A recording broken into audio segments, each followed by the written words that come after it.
incredible musical performances here today. I hope you enjoyed them.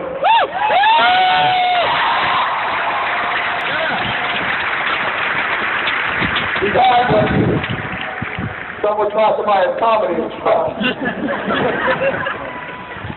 And now I thought we might have a moment, however brief, for some sincerity. If that's okay, I know there are boundaries for a comedian, pundit, talker guy, and I'm sure I'll find out tomorrow how I have violated them. I'm really happy you guys are here.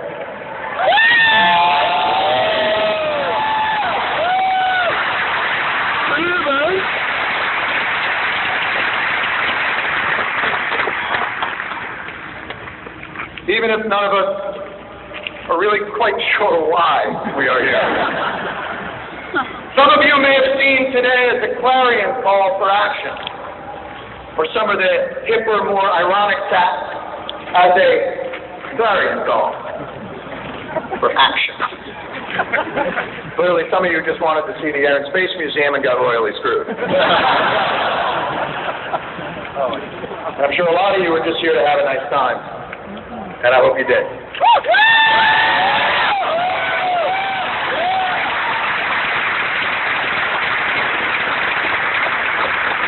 I know that many of you made a great effort to be here today. Sure. And I want you to know that everyone involved with this project worked incredibly hard to make sure that we honored the effort that you put in and gave you the best show that we could possibly do. We know your time's valuable, and we didn't want to waste it.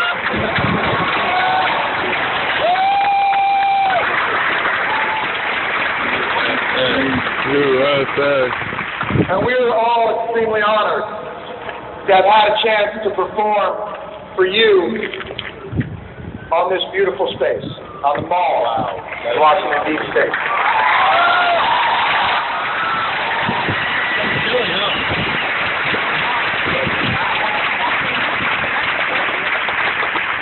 So, what exactly was this? I can't control what people think this was. I can only tell you my intentions. This was not a rally to ridicule people of faith, or people of activism, or to look down our noses at the heartland, or passionate arguments, or to suggest that times are not difficult and that we have nothing to fear. They are, and we do. But we live now in hard times, not end times.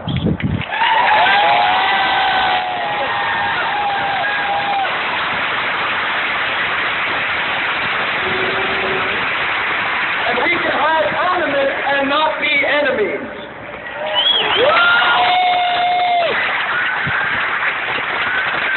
But unfortunately, one of our main tools in delineating the two broke.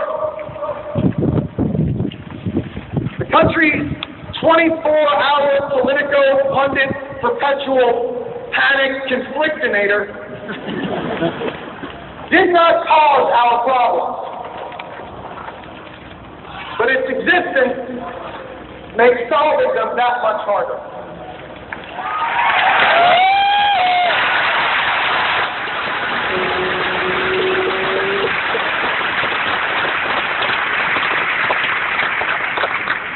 The press can hold its magnifying glass up to our problems, bringing them into focus, illuminating issues heretofore unseen. Or they can use that magnifying glass to light ants on fire. And then perhaps host a week of shows on the sudden, unexpected, dangerous, flaming ant epidemic.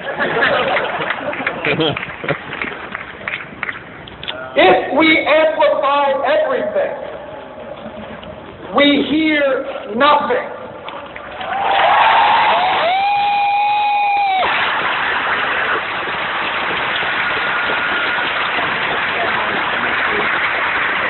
There are terrorists and racists and Stalinists and theocrats. But those are titles that must be earned. You must have the resume. Not being able to distinguish between real racists and Tea Partiers, or real bigots and Ron Williams, or Rick Sanchez is an insult, not only to those people, but to the racists themselves who have put in the exhausting effort it takes to hate.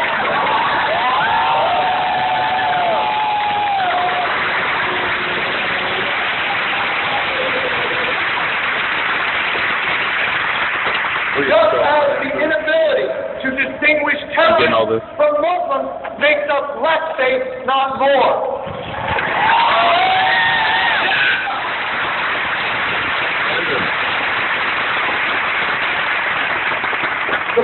The immune system. If it overreacts to everything, we actually get sicker and perhaps eczema. And yet, with that being said, I feel good. Strangely, calmly good. Because the image of Americans that is reflected back to us by our political and media process is false. It is us through a funhouse mirror, and not the good kind that makes you look slim in the waist and maybe taller, but the kind where you have a giant forehead and ass shaped like a month-old pumpkin. One eyeball. So why would we work together? Why would you reach across the aisle? Let me take it up and I get the crowd. To a pumpkin-ass forehead eyeball monster? If the picture of us were true, of course our inability to solve problems would actually be quite sane and reasonable. Why would you work with Marxists actively subverting our Constitution, or racists and homophobes who see no one's humanity but their own? We hear every damn day about how fragile our country is, on the brink of catastrophe, torn by polarizing hate. And how it's a shame that we can't work together to get things done. But the truth is, we do. We work together to get things done.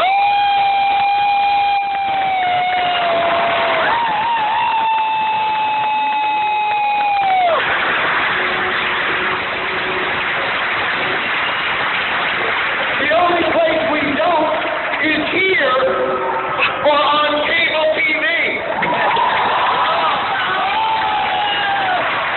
But Americans don't live here or on cable TV. Where we live, our values and principles form the foundation that sustains us while we get things done, not the barriers that prevent us from getting things done. Most Americans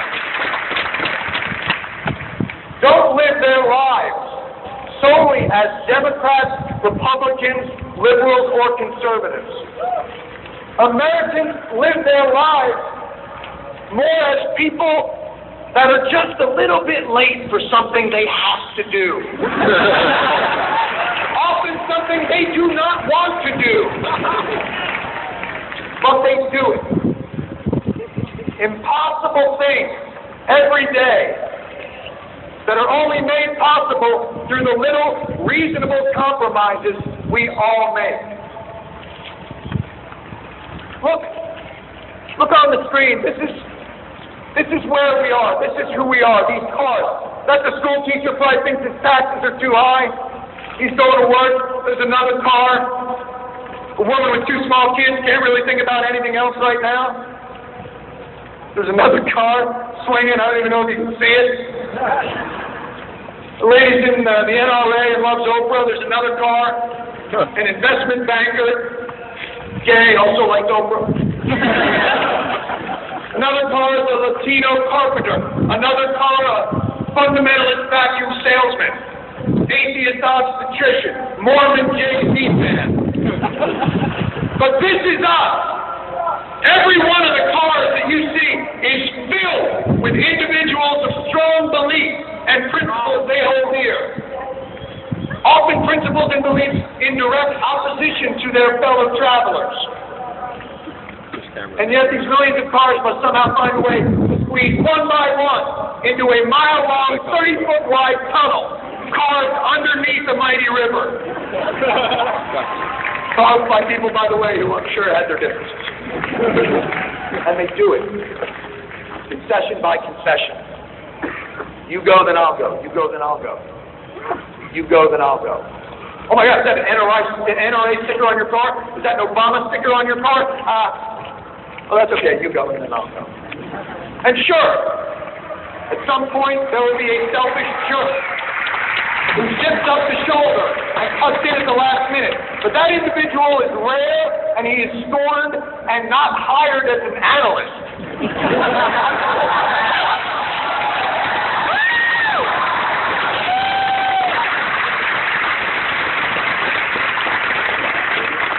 Because we know instinctively as a people that if we are to get through the darkness and back into the light, we have to work together. And the truth is, there will always be darkness. And sometimes the light at the end of the tunnel isn't the promised land. Sometimes it's just New Jersey. Yeah, man. Oh, we do it anyway. Together. Do you want to know why I'm here? Sure. And what I want from you, I can only assure you this. You have already given it to me. Your presence was what I wanted.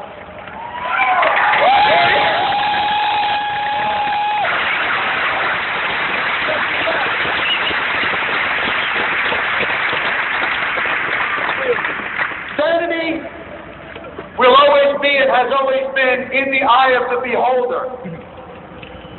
To see you here today and the kind of people that you are has restored mine.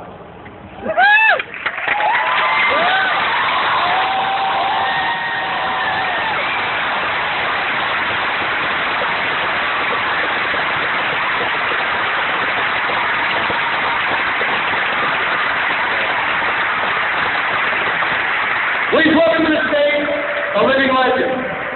His song, I Left My Heart in San Francisco, was inspired by the true story of one of the most horrifying medical malpractice cases of all time. Ladies and gentlemen, here to sing America the Beautiful, Mr. Tony Bennett.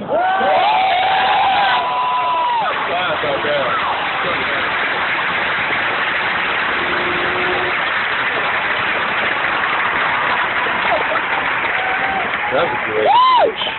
You got all that? You got all of it? Oh, beautiful, for spacious skies, for amber waves of grain, for purple mountain majesties, for the bright fruited plains,